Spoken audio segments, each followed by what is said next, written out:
कहानी का शीर्षक बीरबल का न्याय बिना भेदभाव। शब्द संख्या लगभग 5000। शैली अकबर बीरबल न्याय नैतिकता सामाजिक संद। भाग 1 दिल्ली का दरबार और एक अजीब फरियाद। दिल्ली की सुबह सुर्खियों से भरी थी, पर जैसे ही सूरज दरबार की छत पर चढ़ा, सम्राट अकबर अपनी सिंहासन पर विराजमान हो गए। शाही दरबार गुलजार था।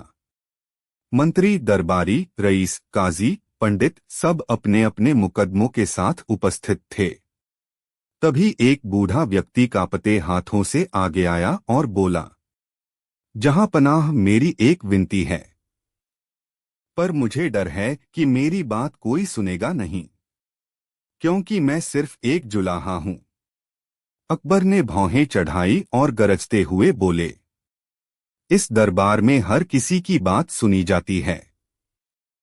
कहो क्या बात है?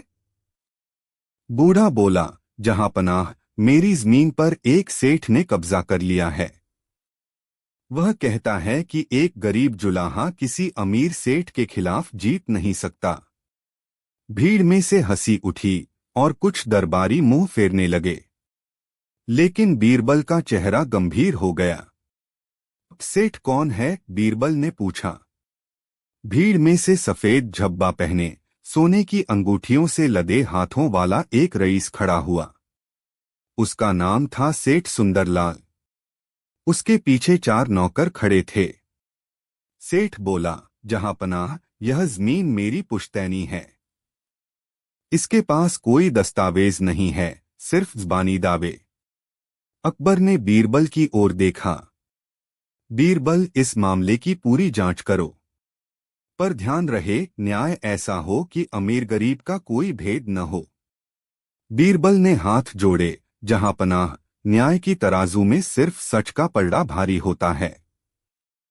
भाग 2 बीरबल की जांच शुरू। बीरबल ने अगले दिन दोनों पक्षों को उस विवादित जमीन पर बुलाया। वह जमीन नगर के बाहर एक छोटा सा खेत था, जिस पर अब ईंटों की दीवार खड़ी थी। सुंदरलाल ने उस पर गोदाम बनवा लिया था। बीरबल ने दोनों से पूछा, तुम दोनों बताओ, इस जमीन के बारे में क्या याद है? क्या कुछ ऐसा है जो साबित कर सके कि यह किसकी है? जुलाहा बुजुर्ग बोला, हुजूर, जब मैं छोटा था तो मेरे पिता के साथ यहाँ कपड़ा रंगता था। यहाँ एक नीम का पेड़ था, जिसकी छाल से रंग बनता था। सेठ सुंदरलाल बोला, झूठ है। इस जमीन पर पहले भी मेरा अनाज रखा जाता था। बीरबल ने जमीन की खुदाई करवाई। थोड़ी खुदाई के बाद एक नीम की जड़ें निकली और एक मिट्टी की हांडी निकली, जिसमें कपड़ा रंगने की पुरानी सामग्री थी। बीरबल ने हंसते हुए कहा, जड़ें झूठ नहीं बोलती। जमीन याद रखती है कि किसने उसे कैसे छुआ था। सेठ कुछ बोल न सका, लेकिन बीरबल यहीं नहीं रुके। भाग 3 नया मोड़। रात को बीरबल ने दरबार में एक और सभा बुलाई। इस बार उन्होंने न सिर्फ सुंदरलाल और जुलाहे को बुलाया, बल्कि नगर के अन्य गरीब कामगारों को भी बुला लिया, लोहार, कुम्हार, बढ़ी, नाई। उन्होंने पूछा, तुम सब बताओ, क्या तुम्हारे साथ कभी अन्याय हुआ है? लोग एक एक कर बोलने लगे। किसी का काम बिना भुगतान के ले लिया गया, किसी से कर जबरन वसूला गया। सबका एक ही तर्क था, हम गरीब हैं, कौन सुनेगा हमारी बात? बीरबल ने कहा, अगर न्याय केवल अमीरों के लिए हो तो वो न्याय नहीं, विशेषाधिकार कहलाता है। उस रात बीरबल ने एक योजना बनाई। भाग 4 न्याय की परीक्षा। बीरबल ने अगले दिन दरबार में घोषणा की, जहां पनाह, मैंने एक न्याय परीक्षा तैयार की है। इसमें 2 व्यक्ति होंगे, एक अमीर और एक गरीब। दोनों के चेहरों को ढक दिया जाएगा। उनके पीछे पर्दा होगा। हम उन्हें एक एक प्रश्न पूछेंगे और फिर दरबारी यह तय करेंगे कि कौन अमीर है और कौन गरीब। सबने मजाक समझा। बीरबल ने दो व्यक्तियों को लाया, एक रईस और एक मोची। दोनों के चेहरे ढके हुए थे, कपड़े एक जैसे।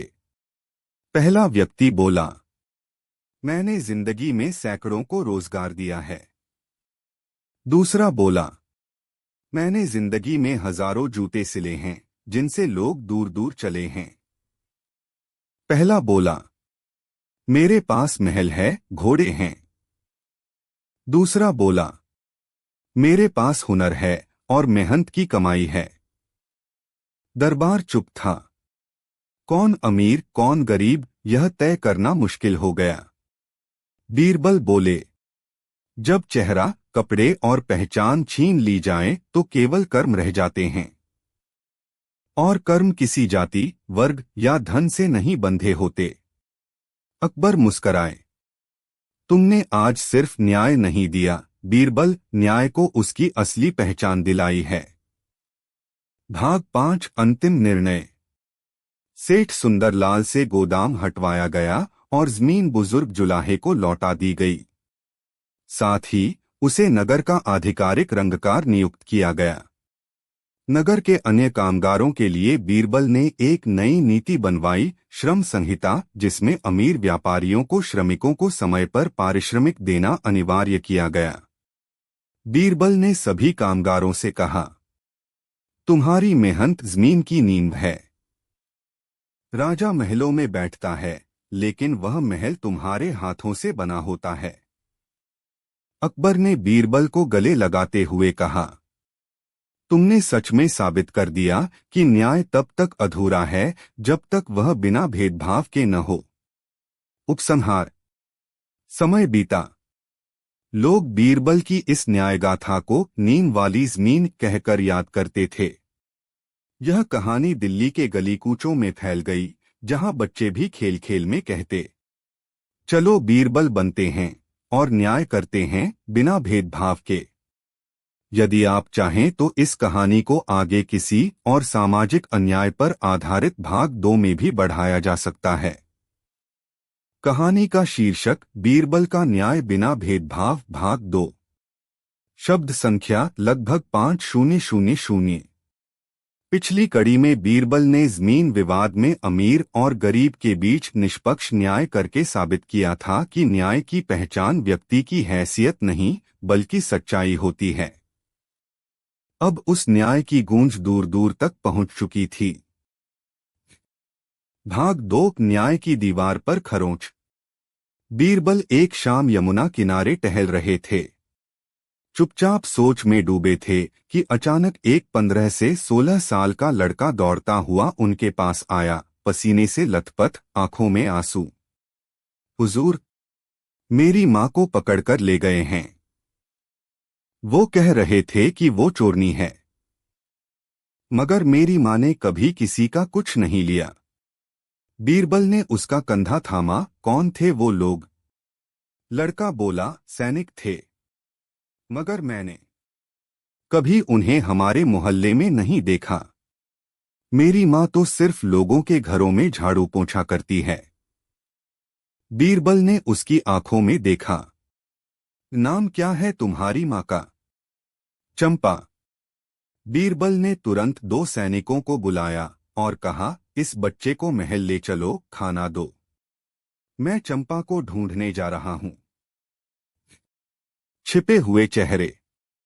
बीरबल सादी वेशभूषा में उस मोहल्ले पहुंचे जहां चंपा काम करती थी।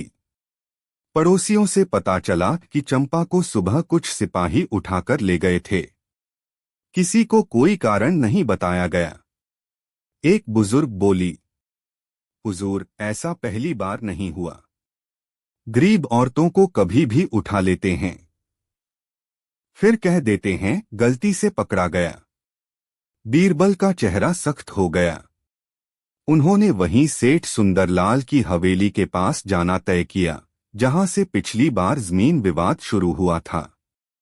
हवेली में जाकर उन्होंने पाया सेठ सुंदरलाल फिर सक्रिय हो चुका था। इस बार नगर के गरीब मोहल्लों की औरतों को चोरी का झूठा आरोप लगाकर अपने कपड़े धुलवाने और ज़बरन काम करवाने लगा था। बंद कमरे की गवाही। बीरबल ने छुपकर सेठ की हवेली में निगरानी करवाई। 2 दिन में ही सच्चाई सामने आ गई। सेठ के आदमियों ने चंपा और 3 अन्य महिलाओं को कैद कर रखा था और जबरन काम करवा रहे थे, बिना मजदूरी दिए। जो भी विरोध करता उसे चोर कहकर सिपाहियों के हवाले कर दिया जाता। बीरबल ने सैनिकों के एक गुप्त दल को भेजा। चंपा और बाकी महिलाओं को छुड़ाया गया और सेठ सुंदरलाल को महल बुलाया गया। एक बार फिर न्याय का रंगमंच। अगले दिन दरबार सजा। चंपा और 3 अन्य महिलाएं दरबार में लाई गईं। बीरबल ने अकबर के सामने केस पेश किया। जहां पनाह, यह मामला केवल चोरी या काम की बात नहीं है। यह मामला उस मानसिकता का है जो सोचती है कि गरीबों की आवाज दबाई जा सकती है। सेठ बोला, हुजूर, यह सब साजिश है। बीरबल मुझसे पुरानी दुश्मनी निकाल रहे हैं। बीरबल मुस्कराए। अगर यह साजिश होती तो सच्चाई चुप रहती, लेकिन हमारे पास चंपा का नहीं, हवेली की दीवारों का बयान है। बीरबल ने दरबार में 2 नौकरों को पेश किया जो सेठ की हवेली में काम करते थे। उन्होंने गवाही दी कि कैसे झूठे आरोप लगाकर महिलाओं को कैद किया जाता था। फिर बीरबल ने एक पुराना दस्तावेज निकाला, सेठ सुंदरलाल का वह शाही अनुबंध जो पहले जमीन विवाद में रद्द कर दिया गया था। जहां पनाह, ऐसे व्यक्ति को दरबार में स्थान देना न्याय का अपमान है। अकबर का निर्णय। अकबर ने गंभीर स्वर में कहा, सेठ सुंदरलाल को नगर के सभी व्यापारिक कार्यों से तत्काल प्रभाव से वंचित किया जाता है। उसकी संपत्ति जब्त की जाएगी और उससे पीड़ित सभी मजदूरों को मुआवजा दिया जाएगा। सेठ चिल्लाया, मुझे फंसाया गया है। यह बीरबल की साजिश है।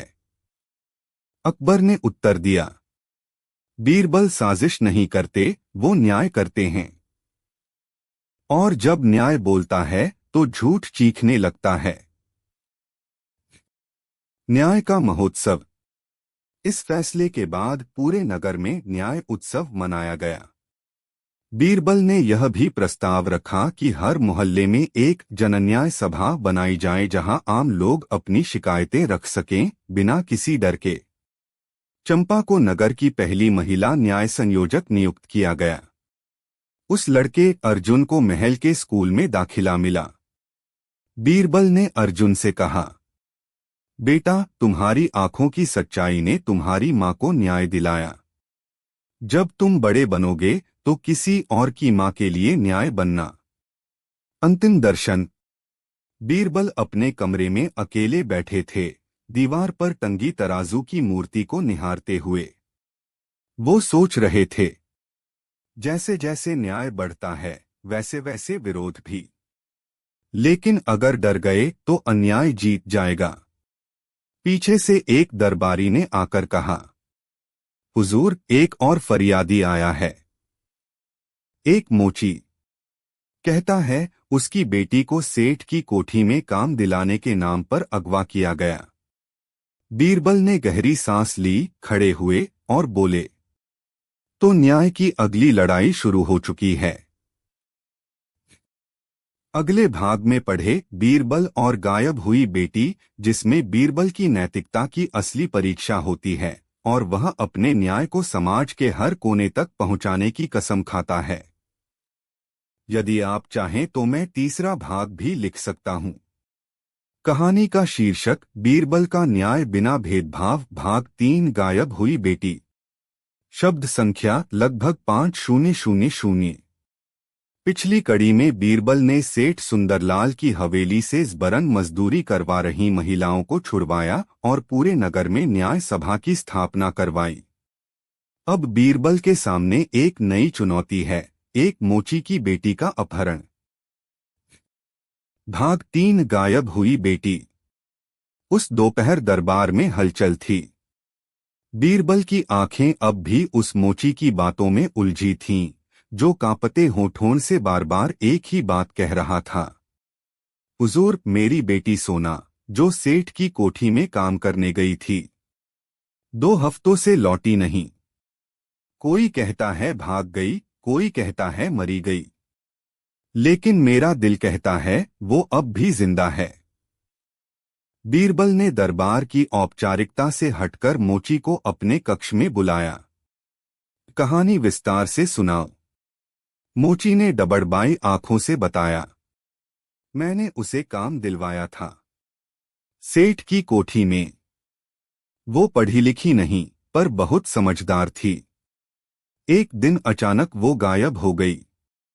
जब मैंने पूछा तो सेठ के नौकर ने कहा लड़की चोरी करके भाग गई, पर वो ऐसा कभी नहीं कर सकती। बीरबल ने ध्यान से उसकी बात सुनी और गंभीर स्वर में कहा, जो सच होता है वह गूंगा नहीं होता, उसे बस सही जुबान चाहिए बोलने को। मैं उसे तलाश करूंगा। कोठी की परछाइयां। बीरबल उस रात बिना किसी को बताए पुराने सेवक गंगाराम को साथ लेकर सेठ सुंदरलाल की कोठी पहुंचे। सेठ अब जेल में था, पर उसकी हवेली अब भी चालू थी। नए चौकीदार, नई नौकरियां और पुरानी साजिशें। बीरबल ने गुप्त रूप से कोठी की एक नौकरानी से संपर्क किया। लाजो नाम था उसका। उसने धीमे स्वर में कहा, हुजूर, सोना को मैंने आखिरी बार तहखाने में देखा था, रो रही थी। फिर एक दिन रात में घोड़ा निकला और वो फिर कभी नहीं दिखी। तहखाना अब बंद है? बीरबल ने पूछा। हाँ, और अब वहां जाने की किसी को इजाजत नहीं। बीरबल ने उसी रात तहखाने का दरवाजा खुलवाया। तहखाने का रहस्य। तहखाना गंध और सन्नाटे से भरा था। दीवारें सीलन से भरी हुई थीं, लेकिन एक कोने में एक छोटी सी चूड़ी पड़ी थी, टूटी हुई, और उस पर एक नाम खुदा था, सोना। बीरबल ने गंगाराम से कहा, यह कोई भागी हुई लड़की की निशानी नहीं, यह किसी बंदी की पुकार है। फिर उन्होंने तहखाने की जमीन पर पैर रगड़ते हुए देखा कि वहां मिट्टी हाल ही में उखाड़ी गई थी। खुदाई करवाई गई और वहां से एक पुराना तांबे का संदूक निकला, लेकिन उसमें कोई शव नहीं, बल्कि एक पत्र था। अगर ये पत्र मिल रहा है तो मैं जिंदा नहीं हूं। मुझे बेचने ले जाया जा रहा है। सेठ के सौदागर दोस्त मुझे आगरा के बाजार में बेचने वाले हैं। मेरे बाबा से कहना, मैंने कभी चोरी नहीं की। मैं बस गरीब थी और दुनिया ने मेरी गरीबी को गुनाह बना दिया। सोना। बीरबल का निर्णय। अगले दिन दरबार में बीरबल ने सबूतों के साथ पूरे षड्यंत्र को पेश किया। अकबर का चेहरा तमतमाया। बीरबल, यह तो राज्य की सीमाओं से परे अपराध है। इस सौदागरों का जाल आगरा, लखनऊ और सूरत तक फैला होगा। बीरबल बोले, जहां पनाह, हम न्याय को सिर्फ दिल्ली की हदों में न बांधें। हम उसे कारवा बनाएं जो हर गली, हर नगर पहुंचे। अकबर ने बीरबल को एक विशेष अभियान सौंपा, न्याय संहिता, जिसमें वह देश के हर हिस्से में जाकर गरीबों, विशेषकर औरतों और बच्चों की रक्षा हेतु नियम और निगरानी तंत्र स्थापित करें। न्याय की मशाल। बीरबल ने गुप्तचरों की एक नई शाखा बनाई, निर्भय दल, जो हर गांव और नगर में जाकर बाल श्रम, मानव तस्करी और अन्याय के मामलों पर काम करता। उन्होंने स्थानीय लोगों को साथ जोड़कर यह स्पष्ट कर दिया कि न्याय अब महलों में नहीं, चौपालों में मिलेगा। मोची की बेटी सोना दुर्भाग्यवश नहीं बचाई जा सकी, लेकिन उसकी चूड़ी आज भी बीरबल के कार्यस्थल में रखी थी, एक स्मृति के रूप में। एक शाम अकबर बीरबल से बोले, तुमने न्याय को जमीन पर उतारा है, बीरबल, पर क्या तुम्हें कभी डर नहीं लगा कि यह लड़ाई बहुत लंबी है? बीरबल बोले, जहां पनाह, अन्याय की उम्र लंबी हो सकती है, लेकिन उसका अंत तय है। और जब तक मैं हूं, मैं उसे उस अंत तक पहुंचाने की कोशिश करता रहूंगा, बिना भेदभाव के। उपसंहार। बीरबल की न्याय यात्रा अब महज दरबार की कहानी नहीं रही। वह अब एक आंदोलन बन चुकी थी। हर उस व्यक्ति की आवाज जो गरीबी, जात या लिंग के कारण चुप कर दी गई थी। बीरबल का न्याय अब केवल निर्णय नहीं, एक प्रतिज्ञा बन चुका था कि कोई भी कितना भी गरीब हो, उसकी सच्चाई की कीमत जरूर मानी जाएगी। यदि आप चाहें तो इस श्रृंखला का अगला भाग हो सकता है बीरबल और न्याय का विष वृक्ष, जिसमें बीरबल को झूठे गवाहों और भ्रष्ट न्यायालयों के जाल से एक किसान को बचाना होगा। बताइए, क्या अगला भाग लिखूं? कहानी का शीर्षक बीरबल का न्याय बिना भेदभाव, भाग 4, न्याय का विषवृक्ष। शब्द संख्या लगभग 5000। अब तक की कहानी बीरबल ने सेठ सुंदरलाल और उसकी हवेली में चल रहे अपहरण जैसे घिनौने कृत्य का भंडाफोड़ किया। सोना नाम की गायब लड़की की मृत्यु ने बीरबल को झकझोर दिया।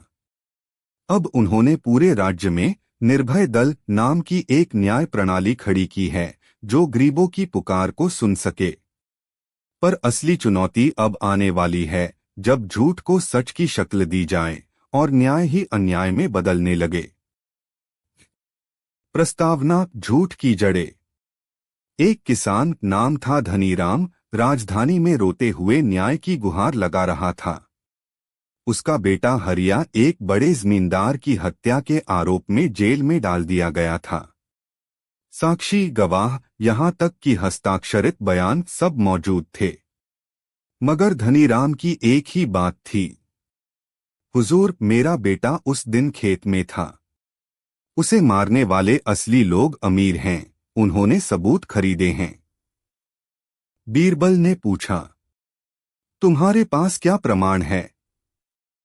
धनीराम ने जेब से मिट्टी का एक ढेला निकाला। यह वही खेत की मिट्टी है जहां मेरा बेटा उस दिन सुबह से शाम तक काम कर रहा था। इस मिट्टी ने मेरे बेटे को देखा है। दरबार में हंसी छूट गई, लेकिन बीरबल मुस्कराया नहीं। वो सोच में पड़ गया। मिट्टी की गवाही। बीरबल ने अगले दिन उस खेत का मुआयना किया। मिट्टी नम थी, घासें कुचली हुई थीं और कुछ जगहों पर हाल ही में खुदाई के निशान थे। उन्होंने पास के एक कुम्हार से बात की।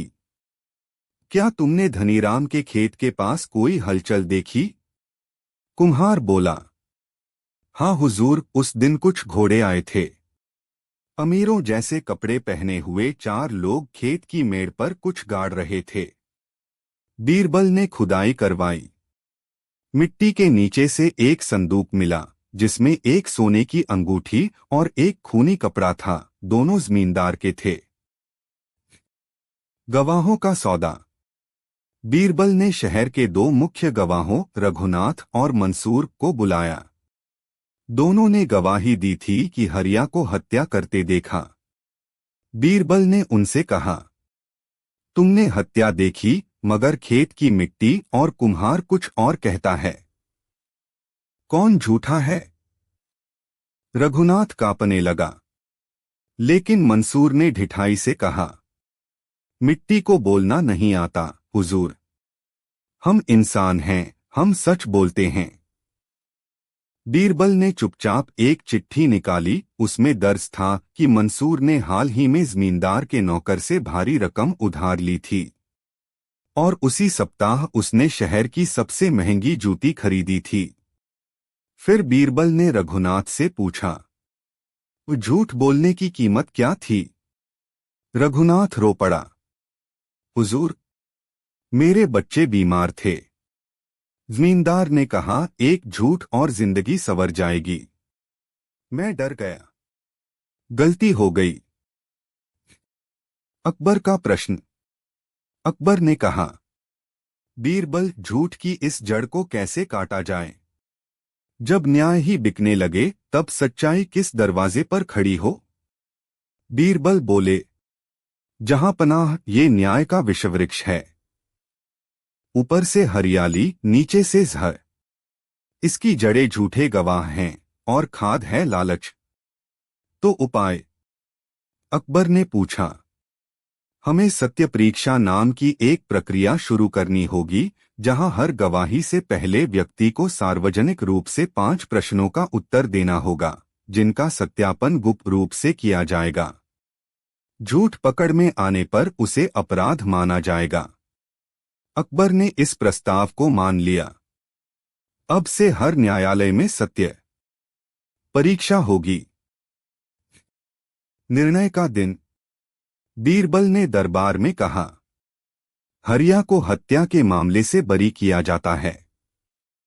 धनीराम रो पड़ा। हुजूर, आज मेरी मिट्टी भी हंस रही है। वो सच बोलना चाहती थी, आपने उसकी भाषा सुनी। बीरबल ने उत्तर दिया, मिट्टी गवाह है, अगर हम आंखें खोलकर देखें। विषवृक्ष की छंटाई। सत्य परीक्षा की शुरुआत पूरे राज्य में हुई। अब गवाहों से यह पूछा जाता था, 1. आप कहाँ रहते हैं? 2. जिस दिन घटना हुई आप कहाँ थे? 3. क्या उस व्यक्ति से पहले से कोई संबंध था? 4. घटना के बाद आपने पहले किससे बात की? 5. क्या आपने किसी से इनाम या पैसे लिए? हर उत्तर का मिलान गुप्त रूप से गुप्तचरों द्वारा किया जाता। पहले ही महीने में 43 झूठे गवाह पकड़े गए। उपसंहार। बीरबल की डांट। एक दिन बीरबल ने देखा, एक छोटा गरीब बच्चा पत्थर पर कुछ लिख रहा था। पास गए तो देखा वो लिख रहा था, मेरे बाबा कहते हैं, अब डरने की जरूरत नहीं। बीरबल जी का न्याय हमारे साथ है। बीरबल मुस्करा उठे, पर तभी एक सिपाही भागता हुआ आया। हुजूर, एक ब्राह्मण पर जादू टोने का झूठा आरोप लगाकर उसे गांव से निकाल दिया गया है। गांव के पंडित और सेठ ने कहा है कि वो अपशगुनी है। बीरबल उठे, फिर चलो, अब न्याय को अंधविश्वास की दीवारें गिरानी हैं। अगले भाग में पढ़े, बीरबल और अंधविश्वास की अदालत, जहां बीरबल धर्म, जाति और रूढ़ियों की आड़ में हो रहे अन्याय से टकराता है। क्या वो एक पंडित और ब्राह्मण के झूठ के बीच सच्चाई खोज पाएगा? बताएं, क्या अगला भाग भेजूं? कहानी का शीर्षक बीरबल का न्याय बिना भेदभाव, भाग 5, अंधविश्वास की अदालत। शब्द संख्या लगभग 5000। अब तक की कहानी। बीरबल ने झूठे गवाहों और धनबल से पोषित अन्याय की जड़ों को काटा, सत्य परीक्षा प्रणाली स्थापित की और निर्दोषों को मुक्त कराया। अब एक नई चुनौती सामने है, अंधविश्वास, जाति और धर्म की आड़ में फैलाया गया भय, जहां न्याय को धर्म की छाया में दबा दिया गया है। प्रारंभ। गांव का भयभीत चेहरा। राजधानी से दूर एक गांव था, धर्मपुरा। वहां के लोग कांपते होठों से एक ही नाम फुसफुसाते थे, भूत बाबा। यह नाम एक ब्राह्मण पंडित वासुदेव ने गढ़ा था। उन्होंने गांव में यह प्रचार कर दिया था कि एक वृद्ध व्यक्ति रघुनाथ, जो अकेले रहता था, वह एक भूतों का पुजारी है, जिसके कारण गांव में बच्चों की तबीयत बिगड़ रही है, दूध सूख रहा है और बारिश नहीं हो रही। एक दिन पंडित ने गांव के चौपाल में घोषणा की, जो इस पिशाच से नाता रखेगा वो भी शापित हो जाएगा। रघुनाथ को गांव से बाहर निकाल दिया गया। वह नंगे पांव राजधानी पहुंचा और बीरबल से मिलकर रोते हुए कहा, हुजूर, मैंने बस अपनी उम्र काटी है, किसी की नहीं। मैंने कभी कोई टोना नहीं किया, लेकिन मेरी जात नहीं ऊंची, मेरे कपड़े फटे हुए हैं, मेरी उम्र ज्यादा है, इसलिए मुझे शैतान बना दिया गया। बीरबल की आगमन। बीरबल एक साधारण किसान के भेष में धर्मपुरा पहुंचे। उनके साथ थे 2 गुप्तचर, जिन्होंने एक धोबी और एक भिखारी का रूप लिया। गांव में दाखिल होते ही एक औरत ने बीरबल से कहा, अरे भाई, जरा दूर रहो, कहीं भूत बाबा की परछाई न पड़ जाए तुम्हारे बच्चों पर। बीरबल मुस्कराए। कौन है ये भूत बाबा? और जवाब मिला, रघुनाथ। वो अब खेत के बाहर पत्थरों पर बैठा रोता है। धर्म के नाम पर व्यापार। बीरबल ने पंडित वासुदेव के मंदिर में रात बिताई। उन्होंने देखा, मंदिर में हर रात कई गांव वाले आते हैं जो बीमार हैं या परेशान। पंडित उन्हें शुद्धि मंत्र और भूत भगाओ धूप बेचते हैं, सोने और अनाज के बदले। मंदिर के पीछे एक गोदाम है जहां कई दुर्लभ औषधियां छुपाकर रखी गई हैं। बीरबल ने गुप्तचरों से कहा, यह धर्म नहीं, यह डर की दुकान है। सत्य की परीक्षा। बीरबल ने अगले दिन सभा बुलाई और पंडित वासुदेव से पूछा, क्या आप प्रमाण दे सकते हैं कि रघुनाथ शापित है? पंडित हंसे। भूतों के प्रमाण नहीं होते, उनका असर होता है। क्या तू जानता है 2 बच्चों को बुखार रघुनाथ को देखने के बाद हुआ? बीरबल ने कहा, तो चलिए प्रयोग करते हैं। रघुनाथ को एक दिन के लिए मंदिर में बैठाते हैं। अगर सचमुच भूत है तो मंदिर को अशुद्ध होना चाहिए। अगर नहीं तो क्या आप अपनी गलती मानेंगे? पंडित बोला, हाँ, पर यह संभव नहीं। मंदिर शुद्ध है, वहां कोई अपवित्र व्यक्ति नहीं बैठ सकता। भंडाफोड़। बीरबल ने उसी रात मंदिर के पीछे की दीवार खुदवाई और वहां से 7 बैलियों में संग्रहित औषधियों, झूठे ताबीज और जड़ी बूटियों के व्यापार के दस्तावेज मिले। गुप्तचरों ने गांव वालों को बताया, तुम्हारे बीमार बच्चों को मंदिर की हवा नहीं, वासुदेव के ताबीज से। कहानी का शीर्षक, बीरबल का न्याय बिना भेदभाव, भाग 6, टूटी हुई तुला। शब्द संख्या लगभग 5000। अब तक की कहानी बीरबल ने धर्म के नाम पर फैलाए जा रहे अंधविश्वास का पर्दाफाश किया और न्याय यात्रा शुरू की, जिससे गांव-गांव जाकर वह गरीबों, दलितों और पीड़ितों की आवाज बन गए। अब उनकी न्याय यात्रा एक ऐसे गांव पहुंची है जहां न इंसाफ की उम्मीद है, न उसकी कोई जगह, जहां न्याय की तुला ही टेढ़ी है। प्रस्तावना, वह गांव जहां आंसू बिकते हैं। गांव का नाम था तुलापुर। नाम के विपरीत वहां कोई तुला, तराजू, सीधी नहीं थी। एक ही परिवार, सेठ जयकरण और उसका बेटा मुकुंद, पूरे गांव पर हुकूमत करते थे। वहां न पंचायती राज था, न दरबार। गांव में एक पुराना पंचायत भवन था, जिसकी दीवार पर एक टूटी हुई तुला टंगी थी, प्रतीक बन चुकी थी उस न्याय की जो अब कभी नहीं होता। गांव की एक विधवा स्त्री मीरा ने बीरबल को राजधानी में चिट्ठी भेजी। हुजूर, मेरे बेटे को मुकुंद ने मार दिया। मैं गवाह हूं। लेकिन गांव के सारे गवाह बिक गए। अब मेरी बात सुनने वाला कोई नहीं। उस टूटी तुला के नीचे रोज न्याय की हत्या होती है। कृपया आइए। बीरबल का आगमन। बीरबल ने अपने न्याय यात्रा की अगली मंजिल बनाई तुलापुर। वहां पहुंचने पर उनका स्वागत हुआ चुप्पी से। कोई न फूल, न जल, न नारा। सब डरे हुए थे। कुछ बच्चे छिपकर उन्हें देख रहे थे। बूढ़े दरवाजे बंद कर रहे थे। मीरा ने बीरबल से कहा, हुजूर, यहां सच बोलना अपने ही मुंह में पत्थर ठोंकने जैसा है। सबने मुंह बंद कर लिए हैं। मुकदमा, मां की पुकार। मीरा का बेटा श्यामू, एक ईमानदार मजदूर जो खेत में हल चलाता था, एक रात लापता हो गया।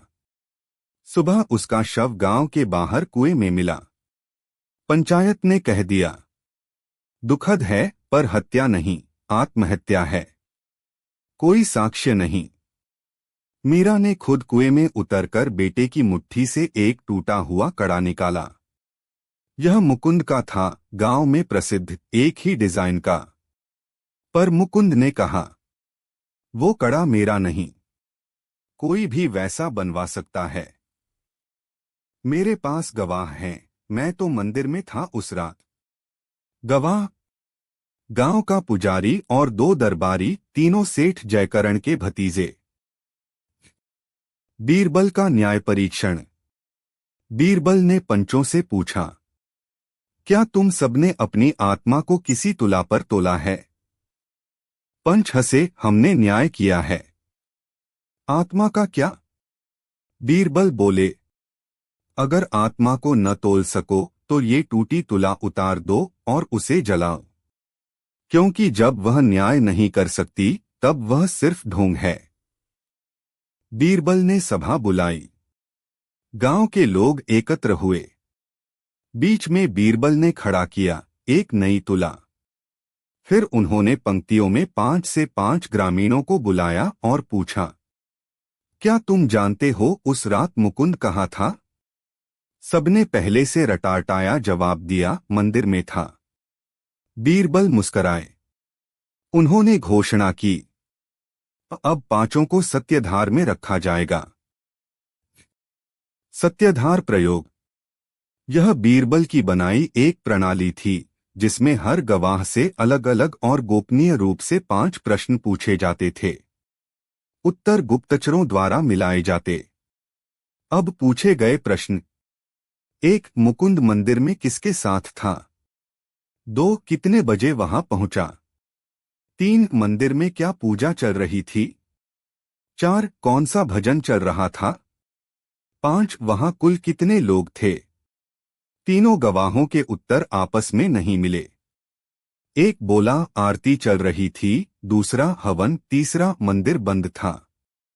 बीरबल ने चुपचाप कहा, अब क्या बोलोगे पंचों? गवाह टूट गए। और उस टूटे कड़े के साथ यह सच की पूरी जंजीर सामने है। मुकदमा फूका गया। मुकुंद कांपने लगा और अंततः उसने अपना अपराध स्वीकार कर लिया। मैंने श्यामू को धक्का दिया। वो बहस कर रहा था। मैंने चाहा डराऊं, पर वह कुएं में गिर गया। मीरा मीन पर गिर पड़ी, आंसुओं से भरी आंखें, पर चेहरे पर संतोष। बीरबल का निर्णय। सेठ जयकरण से मंदिर और पंचायत की जिम्मेदारी छीनी गई। पंचों को न्याय प्रणाली से हटाकर आमजन से फिर चुनाव करवाया गया। बीरबल ने कहा, तुला टूटी हुई हो सकती है, पर न्याय कभी नहीं टूटता अगर लोग बोलें। अगर माँ अपने बेटे की पुकार लेकर दरबार आए तो कोई मुकुंद सदा छिप नहीं सकता। एक नई शुरुआत। तुलापुर की पुरानी टूटी हुई तुला को जलाया नहीं गया। बीरबल ने कहा, इसे न जलाओ, इसे संभालो। यह सबक है कि जब न्याय सो जाता है तो क्या होता है। उसके नीचे एक तख्ती टंगी गई। यह न्याय की नींद का प्रतीक है और आज से हर पंचायत इसकी नींद न दोहराए। उपसंहार। मीरा ने बीरबल के चरण छुए। बीरबल ने कहा, मां, न्याय को कोई राजा नहीं बनाता। वो बनती है जब एक मां अपने बेटे के लिए सच्चाई पर खड़ी रहती है। तू ही असली रानी है। अगले भाग में पढ़े। बीरबल और हंसता हुआ अपराध। एक गांव जहां अपराध अब मजाक बन चुका है और लोग न्याय पर हंसते हैं। क्या बीरबल अपराध के इस रंगमंच को तोड़ पाएगा? बताएं, क्या अगला भाग सुनना चाहेंगे? कहानी का शीर्षक, बीरबल का न्याय बिना भेदभाव, भाग 7, हंसता हुआ अपराध। शब्द संख्या लगभग 5000। अब तक बीरबल की न्याय यात्रा धीरे धीरे समूचे साम्राज्य में फैल चुकी है। उन्होंने मीरा के बेटे की हत्या का सच उजागर किया और टूटी हुई तुला को प्रतीक बना दिया, यह दिखाने के लिए कि न्याय सो सकता है पर मर नहीं सकता। अब बीरबल का सामना एक ऐसे गांव से होने वाला है जहां अपराध पर कोई आंसू नहीं बहाता, बल्कि लोग उस पर हंसते हैं। भूमिका हास्य या हत्यारा। गांव का नाम था हंसगा। नाम की तरह ही यह गांव अजीब था। कोई चोरी हो जाए तो लोग हंसते, कोई गायब हो जाए तो ठहाके लगते। बीरबल को यहां बुलाया गया एक बुजुर्ग महिला चंपा दाई की शिकायत पर। उसने चिट्ठी में लिखा, हुजूर, यहां अपराध पर कोई रोता नहीं। सब हंसते हैं जैसे सब कुछ मजाक हो। मेरा पोता 2 महीने से लापता है, कोई सुनता ही नहीं। पुलिस वाले तक मजाक उड़ाते हैं। कृपया इस हंसी के नीचे छुपे राक्षस को बाहर निकालिए। बीरबल का आगमन और पहला तमाचा। बीरबल जब हंसगांव पहुंचे तो चौपाल पर एक युवक ने आकर उन पर चुटकुला सुनाया। राजा आए, मूर्खता लाए, बुद्धि बांटी पर खुद भूल आए। सभी गांव वाले ठहाका लगाकर हंसने लगे। बीरबल मुस्कराए नहीं। उन्होंने वही युवक बुलवाया और पूछा, तुम्हारा नाम? पिंटू। तुम क्या करते हो? मैं गांव का हंसने वाला मंत्री हूं। जब कोई दुखी हो तो मैं हंसाता हूं। बीरबल ने धीरे से पूछा, तुम चंपा दाई को जानते हो? पिंटू का चेहरा उतर गया। कहा, हाँ, उसका पोता मेरे साथ ही खेलता था, पर वो खो गया। एक गायब बच्चा, एक गूंगी दीवार। बीरबल ने गांव के हर दरवाजे पर दस्तक दी। सबने हंसी में टाल दिया। अरे, दाई का पोता कोई राजकुमार था क्या? क्या बीरबल जी, आप भी ऐसे गायब होते रहते हैं? बच्चे बाद में लौट आते हैं। चलिए हंसिए। लेकिन बीरबल को वह हंसी गूंजती नहीं लगी, वह दबी हुई चीख जैसी थी। चौक की मूर्ति एक संकेत। गांव के बीचों बीच एक अजीब सी मूर्ति थी, एक आदमी जिसके सिर की जगह जोकर की मुस्कुराती शक्ल थी और हाथ में तराजू। बीरबल ने पूछा, यह क्या है? लोग बोले, यह हमारे गांव का प्रतीक है, हंसता हुआ न्याय। यहाँ अपराध गंभीर नहीं, मजेदार होते हैं। बीरबल ने मूर्ति के नीचे की जमीन खुदवाई। वहां से निकला एक पुराना पिट्ठू का बस्ता, एक बच्चे का टूटता हुआ जूता और एक लहूलुहान कपड़ा। खुलते राज, हास्य का पर्दा। बीरबल ने गांव के बाहर के चरवाहों से बात की। उन्होंने बताया, हर साल एक बच्चा गायब होता है और उसका मजाक उड़ाया जाता है, लेकिन वो बच्चे कभी लौटे नहीं। पर कोई बोलता नहीं, क्योंकि जो बोले उसका भी मजाक बना दिया जाता है। बीरबल ने सोचा, यह हंसी एक सुरक्षा कवच है। अपराधियों ने इसे हथियार बना लिया है। फर्जी हंसी अदालत। बीरबल ने गांव में सभा बुलाई और एक हंसी अदालत लगवाई। सभी गांव वाले आए और बीरबल ने मंच पर पिंटू को बैठा दिया। फिर शुरू हुआ मुकदमा, पिंटू बनाम पोता। चंपा दाई ने गवाही दी। पिंटू मेरा पोते को खेल के बहाने दूर ले गया था और फिर वापस नहीं आया। पिंटू ने हंसते हुए कहा, अरे अम्मा, सब खेल में होता है, कभी जीत कभी गायब। बीरबल ने कठोर स्वर में पूछा, क्या यह खेल था? और उसी समय बीरबल के गुप्तचर एक लड़के को लेकर आए, गोलू, जो 2 महीने से लापता था। गोलू डरते हुए बोला, पिंटू मुझे जबरदस्ती एक पुराने कुएं में बंद करके चला गया था। कहता था कि अगर बाहर निकला तो मुझे हंसी का राजा बना देगा और सब लोग मुझ पर हंसेंगे। न्याय की हंसी अब गूंजने लगी थी। अब सारा गांव हंस नहीं रहा था, सब सन्न थे। पिंटू रोने लगा, मैंने सिर्फ मजाक किया था। बीरबल ने उसे देखा और कहा, कभी कभी हंसी सबसे बड़ा डर होती है, जब उसका मतलब हो दूसरों की चीखों को दबाना। बीरबल का फैसला। एक पिंटू को कारागार भेजा गया और चिकित्सा जांच करवाई गई क्योंकि उसने मानसिक रूप से अन्याय को हास्य का आवरण पहनाया था। दो हंसता हुआ न्याय की मूर्ति हटाई गई। उसकी जगह लगाई गई एक मूर्ति, एक महिला जिसकी आंखों में आंसू थे और एक बच्चा उसकी गोद में। मूर्ति के नीचे लिखा गया, जहां आंसू छुपा दिए जाए वहां न्याय नहीं टिकता। 3 गांव में हंसी समिति को भंग कर एक नई सत्य मंच गठित की गई, जहां हंसी को जरूर रखा गया पर इंसाफ की कीमत पर नहीं। उपसंहार। बीरबल की शिक्षा। बीरबल ने चंपा दाई से कहा, माँ, तेरा पोता वापस आ गया और यह गांव भी अब हंसेगा, पर सच्चाई के साथ, डर नहीं छुपाकर।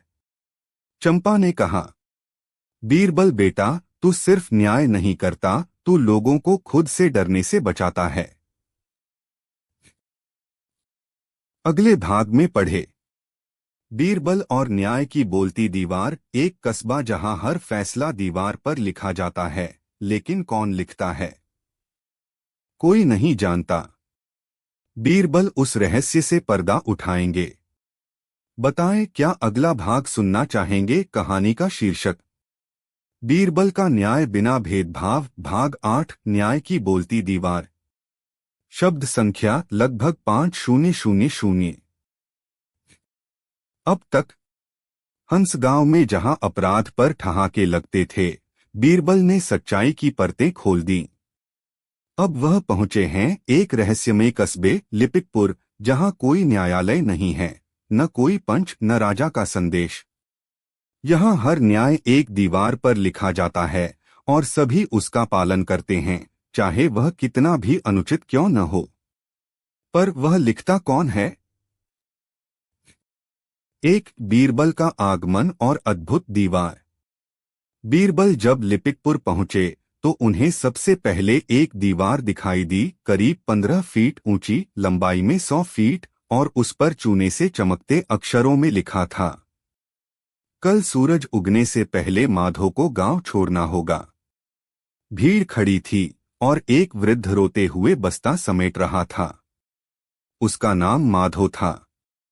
बीरबल ने पूछा, यह क्यों हो रहा है? गांव का सरपंच बोला, दीवार ने कहा है तो करना पड़ेगा। पर ये दीवार लिखता कौन है? कोई नहीं जानता, पर जो भी लिखा जाता है सच हो जाता है। 2, रहस्य की पहली परत। एक चुप शंख। बीरबल ने दीवार का निरीक्षण किया। कोई ताजा रंग नहीं था, कोई ब्रश के निशान नहीं।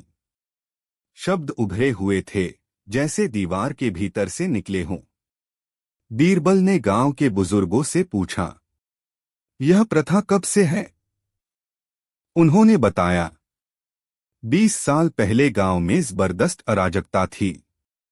फिर एक रात दीवार पर पहली बार लिखा मिला, जो चोरी करेगा वह अगले पूर्णिमा को गांव छोड़ देगा, और सचमुच उस चोर ने गांव छोड़ दिया। तब से यही नियम बन गया। तो क्या तब से किसी न्यायाधीश ने फैसले नहीं किए? नहीं, बस दीवार ही बोलती है और सभी झुक जाते हैं। 3, माधो की सच्चाई। बीरबल माधो के घर पहुंचे। वह कांपते हुए बोला, महाराज, मैंने कोई अपराध नहीं किया। मैं सिर्फ अपने खेत में हल चला रहा था। अगले दिन दीवार पर आ गया, माधो गांव छोड़े, कोई सुनने वाला नहीं। बीरबल बोले, मत छोड़ो, मैं देखता हूं दीवार क्यों बोलती है। 4, रात का पहरा और एक अदृश्य लेखक। बीरबल ने उस रात पहरा बैठाया। दीवार के सामने मशालें जलाईं, छाया टटोली। रात के तीसरे पहर अचानक दीवार पर शब्द उभरने लगे, बिना किसी इंसान के, बस सफेद अक्षरों में। जो बीरबल को रोके वह भी गांव से जाए। भीड़ जमा हो गई। सरपंच डर गया। देखिए, अब आपका नाम भी आ गया। दीवार किसी को नहीं छोड़ती। 5 बीरबल का प्रयोग, शब्दों की प्रतिध्वनि। बीरबल ने अगले दिन दीवार पर एक कपड़ा टांगा, उस पर लिखा, दीवार झूठ बोलती है। अगली सुबह कपड़ा जला हुआ मिला और दीवार पर लिखा था, इस सत्य का अपमान करने वाला भी दोषी है। बीरबल ने सोचा, यह कोई शक्ति है जो सच की परिभाषा खुद तय करती है। पर यह शक्ति दीवार से नहीं, किसी मनुष्य से आ रही है। 6 एक भूमिगत सुरंग और न्याय की प्रिंटिंग मशीन।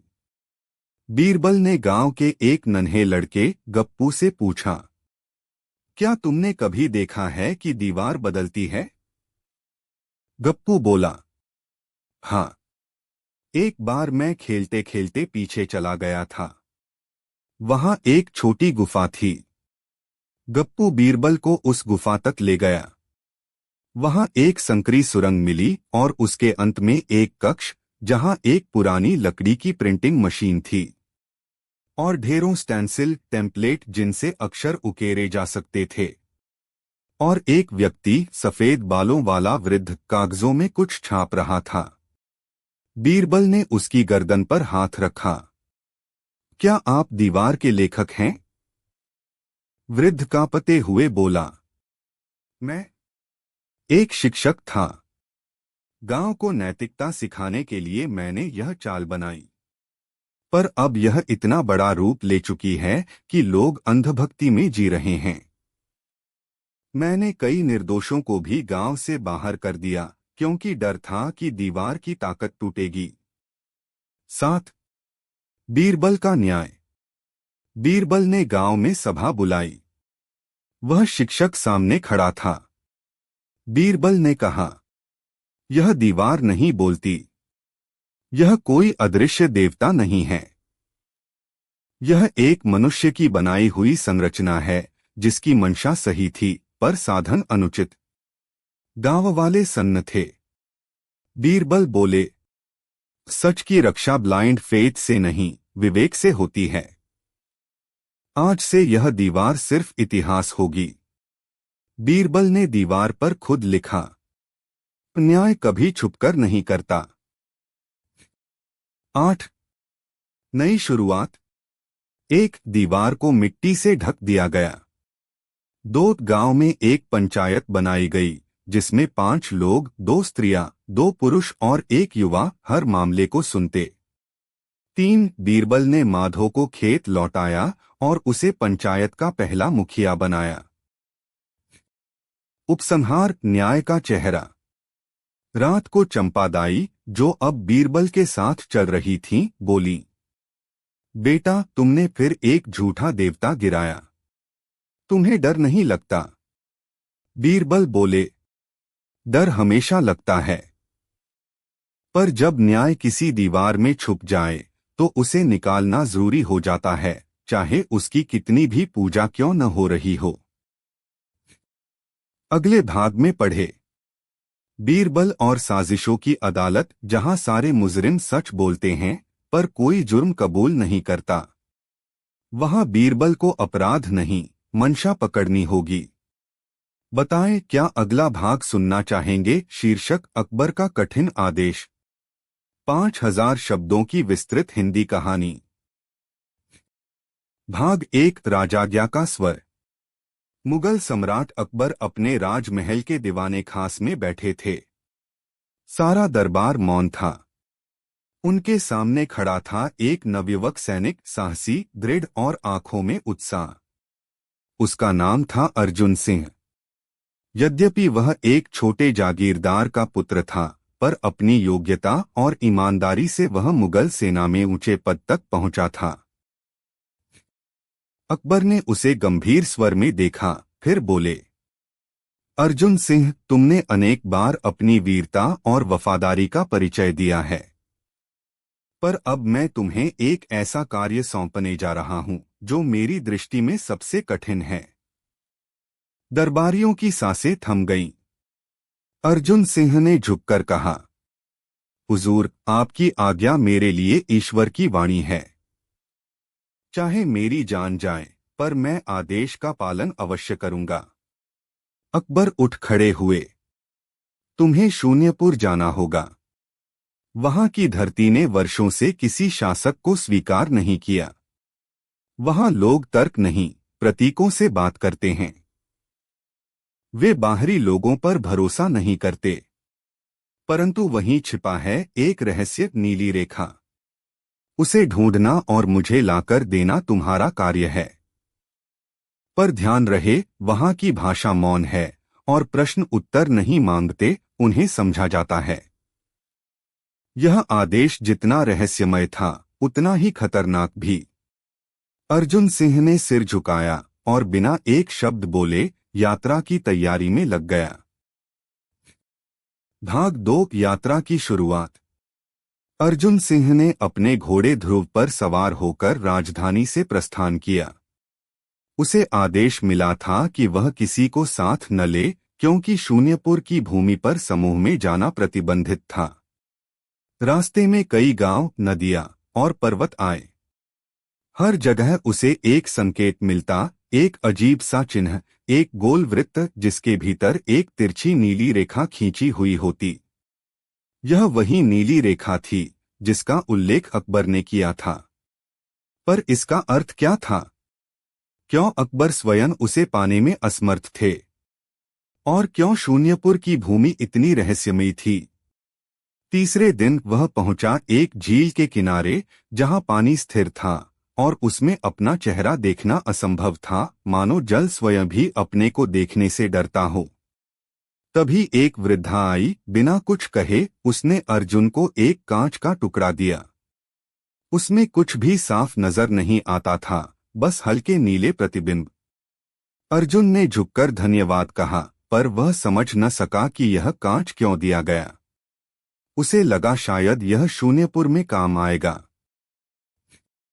भाग 3 शून्यपुर में प्रवेश। शून्यपुर की सीमा एक नीली धुंध से घिरी थी। जैसे ही अर्जुन ने उसका अतिक्रमण किया, उसकी दृष्टि धुंधली हो गई। हवा मौन थी और घोड़ा अपने आप थम गया। सामने एक द्वार था जिस पर लिखा था, यहाँ उत्तर नहीं, केवल प्रतीक्षा है। अर्जुन भीतर गया और उसे आश्चर्य हुआ। वहां के लोग बोलते नहीं थे, मुस्कुराते भी नहीं, पर उनकी आंखों में प्रश्न थे। कोई बच्चा एक रेखा खींचता तो कोई उसे मिटा देता। पुरुष और स्त्रियां अपने कपड़ों पर नीले धागे की पट्टियां बांधे हुए थे। अर्जुन ने वहां के लोगों को नीली रेखा के बारे में बताने की कोशिश की, पर वे केवल उसकी ओर देख मुस्कुरा देते। कोई उत्तर नहीं देता। फिर वह एक मंदिर जैसा स्थान पहुंचा, जहां एक दर्पण रखा था, पर उसमें कुछ भी दिखाई नहीं देता था। न अपना चेहरा, न कोई और वस्तु। वह खाली था, जैसे समय भी उसमें प्रवेश करने से कतराता हो। वहीं एक वृद्ध पुरुष बैठा था, आंखें बंद, हाथों में वही नीली रेखा का प्रतीक। अर्जुन ने उनसे मौन में संकेत किए और वृद्ध ने एक चक्र उसे दिया, जिस पर लिखा था, जो शून्य में देख सके वही रेखा को पा सके। भाग 4 आत्ममूल्यांकन की परीक्षा। अर्जुन अब समझ गया कि यह यात्रा बाहरी नहीं, भीतरी थी। उसे नीली रेखा को ढूंढने से पहले अपने भीतर उतरना होगा। उसने मंदिर में ध्यान लगाया। उसकी आंखों में बचपन के दृश्य उभरने लगे, माँ की मृत्यु, पिता की सिखाई गई ईमानदारी, राजा के प्रति उसकी निष्ठा, और वह प्रश्न जो उसने कभी स्वयं से नहीं पूछा था, मैं कौन हूँ यदि मेरी तलवार न हो। ध्यान के दौरान अचानक वह नीली रेखा उसके दिमाग में स्पष्ट हो गई। यह आत्मा और शरीर के बीच की सीमा थी, जहां मनुष्य निर्णय करता है कि वह क्या है। यह कोई वस्तु नहीं थी, बल्कि एक बोध, एक दृष्टि। उसने वह कांच निकाला जो वृद्धा ने दिया था। जब उसने उसे उस खाली दर्पण के सामने रखा, तो उसमें एक नीली रेखा उभर आई, उसके अपने हृदय के ठीक बीच से होती हुई। वृद्ध व्यक्ति मुस्कुराए और उन्होंने धीरे से कहा, अब तुम समझे हो। अब तुम ले जा सकते हो रेखा को, पर याद रखो यह दिखाने के लिए नहीं, जीने के लिए होती है। भाग 5 वापसी और अकबर का उत्तर। अर्जुन सिंह वापस लौटा। राजधानी में उसके आगमन पर कोई शाही उत्सव नहीं हुआ। सबको लगा वह असफल होकर लौट आया है। जब वह अकबर के सामने पहुंचा तो सम्राट ने पूछा, तुम्हारे पास क्या है अर्जुन? अर्जुन ने न कोई वस्तु निकाली न कोई दस्तावेज। उसने बस अपनी छाती की ओर इशारा किया और कहा, जहां मैं हूं वहीं वह रेखा है। आप उसे नहीं छू सकते, पर उसे अनुभव कर सकते हैं। वह रेखा जो न्याय और आदेश के बीच खींची जाती है, वही नीली रेखा है। अकबर कुछ पल मौन रहे, फिर वे मुस्कुराए। तो तुमने उसे पाया। यही मेरी परीक्षा थी, किसी सैनिक से नहीं, एक मानव से। अर्जुन सिंह के माथे पर पसीना था, पर उसकी आंखें स्थिर थीं। अकबर ने दरबार की ओर देखा और कहा, राजा का आदेश तब तक कठिन है जब तक उसके पीछे अर्थ नहीं होता। अर्जुन ने मेरे आदेश को समझा, न कि केवल निभाया। यही एक सच्चा सेवक करता है। समाप्ति। नीली रेखा का रहस्य। उस दिन से शून्यपुर को मुगल साम्राज्य के मानचित्र में एक चिन्ह के रूप में जोड़ा गया, एक वृत्त और उसके भीतर एक नीली रेखा। अर्जुन सिंह ने कभी युद्ध नहीं लड़ा। उसके बाद वह एक शिक्षक बन गया जो आत्मबोध, मौन और अंतर्मन के संवाद को सिखाता था। और सम्राट अकबर ने बाद में अपनी आत्मकथा में लिखा, कुछ आदेश तलवार से नहीं, आत्मा से निभाए जाते हैं, और वही सबसे कठिन होते हैं। कुल शब्द 5000।